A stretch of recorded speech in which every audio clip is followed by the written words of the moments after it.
অনুমতি দেওয়ার সবাইকে আত্মীয়-স্বজন এবং রক্তের যারা সম্পর্ক তাদেরকে মানে বাড়িতে রেখে ঈদ করতেছি। মনের ভেতরে কষ্ট আছে, ঠিক আছে।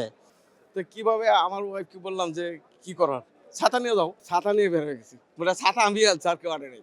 উনি আগে যে ছিল, এখন যত দেখছি ওনাকে আমার কাছে কেন জানি ভালো লাগে। ওনার যে একটা ম্যাচুরিটি আসছে, এটা এখন মনে হয় ওনার যথেষ্ট ম্যাচুরিটি আসছে। কারণ একটাই, সেটা হলো ওনার বয়স হয়েছে এখন।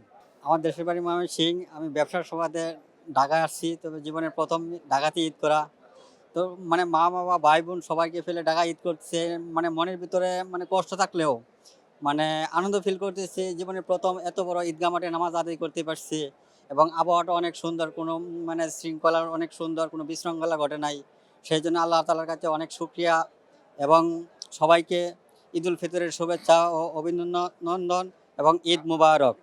হ্যাঁ, আমি ব্যবসার সুবাদে ঢাকা থেকে এবং ফ্যামিলি নিয়ে মানে এই সুবাদে আর যাওয়া হয় নাই। আমার স্ত্রী আছে, শুধু স্ত্রী। ঈদ আমার স্ত্রী তো মানে ডাক্তারে নিষেধ করছে জার্নি করার জন্য, সেই জন্য আজকে বাড়িতে যেতে পারি নাই। আমার আব্বা আম্মা ভাই বোন সবাই আছে। অনুমতি দেওয়ার সবাইকে আত্মীয়-স্বজন এবং রক্তের যারা সম্পর্ক তাদেরকে মানে বাড়িতে রেখে ঈদ করতেছি। মনের ভিতরে কষ্ট আছে, ঠিক আছে। তবে সব মিলিয়ে মানে ঢাকার মানে ঈদ করতেছি এটা প্রথম অভিজ্ঞতা। সব মিলিয়ে ভালো লাগতেছে। তার চেয়ে বেশি ভালো লাগতেছে এমন একটা মানে বড় ঈদগাহে প্রথম ঈদের জামাত পড়ছি এবং সেই জন্য মনের ভিতরে অনেক আনন্দ ফিল করতেছি। এবং যে মাঠে মানে আমাদের রাষ্ট্রপতি উনি নামাজ পড়ছে, দেশের প্রধানমন্ত্রী তারেক জিয়া উনি নামাজ পড়ছে এবং সবচেয়ে বেশি মানে খুশি লাগতেছে বায়তুল মুকাররমের খতিব উনি আমাদের এই মানে ঈদের জামাতের ইমামতি করছেন। ওনার পিছনে নামাজ পড়তে পারছি, সেই জন্য শুকরিয়া আদায় করছি, আলহামদুলিল্লাহ। লাইফে কোনো কিছুর গ্যারান্টি নাই, তাই ইন্স্যুরেন্স করুন সিটি ব্যাংকে। কারণ ইন্স্যুরেন্স করলে সিটিতে সুরক্ষা পাবেন নিশ্চিন্তে। তো আমি এ পর্যন্ত 4 বার আমার খুব এইরকম একটা জায়গায় নামাজ পড়তে আমার একটু অন্যরকম লাগে। মানে আমি আসবই, বাসা থেকে যখন রওনা দিছি দেখুন দিদি ম্যাগ।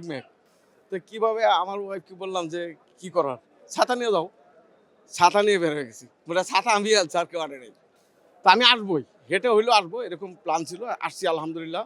আমি 4 বারই নামাজ পড়ছি। আর আরেকটা জিনিস, আজকে নামাজটা একটু ব্যতিক্রম। সেটা এরশাদ সাহেবের পরে কিন্তু আমাদের দেশ পরিচালনার লেডিরাই ছিল, কিন্তু এদের সাথে তো আমরা নামাজ পড়তে পারি না। হয়তো তারাও নামাজ পড়ছে কিনা আমি জানি না, হয়তো আড়ালে। যেমন আজকে তারেক রহমান সাহেব আমাদের সাথে নামাজ পড়ছে, রাষ্ট্রপতি, আমরা সবাই। আসলে একটা মুসলিম কান্ট্রিতে এরকমই হওয়া উচিত।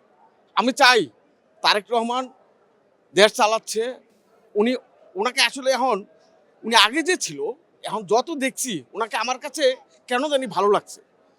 ওনার যে একটা ম্যাচুরিটি আসছে, এটা এখন মনে হয় হাওয়া ভবন নিয়া যে একটা ছিল, এই জিনিসটা ওনার ভিতরে নাই এখন।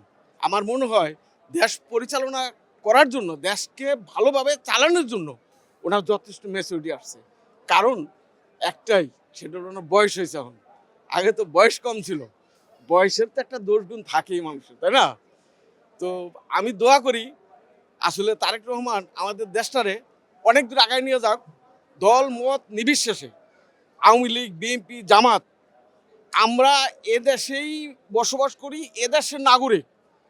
কাউকে আমরা ফেলে দিতে পারবো না, অন্যায়ভাবে টর্চারিং করা যাবে না। যে দোষী তাকেই সাজা ভোগ করতে হবে। আমরা মিলেমিশে এদেশে থাকবো, আর এটাই আর কি, দেশটা ভালোভাবে চালাবে।